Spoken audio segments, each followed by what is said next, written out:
જે જન પામે પૂર્ણતા તે કદી ના ફૂલાય. જે જન પામે પૂર્ણતા તે કદી ના ફૂલાય. પૂરો ઘટ છલકાય નહીં, અધૂરો ઘટ છલકાય. જેની પાસે અધૂરું જ્ઞાન છે એ હંમેશા દેખાવ કરે છે. જેની પાસે અધૂરું જ્ઞાન છે હંમેશા દેખાવ કરે છે, પણ જેની પાસે પરિપૂર્ણ જ્ઞાન છે, શિક્ષા છે, સંસ્કાર છે, ગુણ છે, એ ક્યારેય દેખાવ કરતો નથી. કારણ કે તેને ખબર છે કે હું આવો છું તો હું આવો જ છું, મારે કોઈ દેખાવ કરવાની જરૂર પડતી નથી. પણ જેની પાસે અધૂરું જ્ઞાન છે એ હંમેશા દેખાવ કરે કે હું આમ છું, હું આવો છું, હું તેવો છું.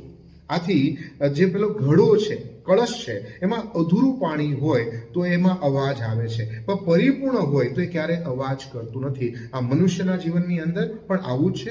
આપણે હંમેશા પૂર્ણ જ્ઞાન રાખવું. અધૂરું જ્ઞાન વાળો હંમેશા દેખાવ કરતો હોય છે, બકવાસ કરતો હોય છે, પોતાની જાતને વધારે ચડાવીને વાત કરતો હોય છે. આથી આવા લોકોથી હંમેશા આપણે દૂર રહેવું જોઈએ.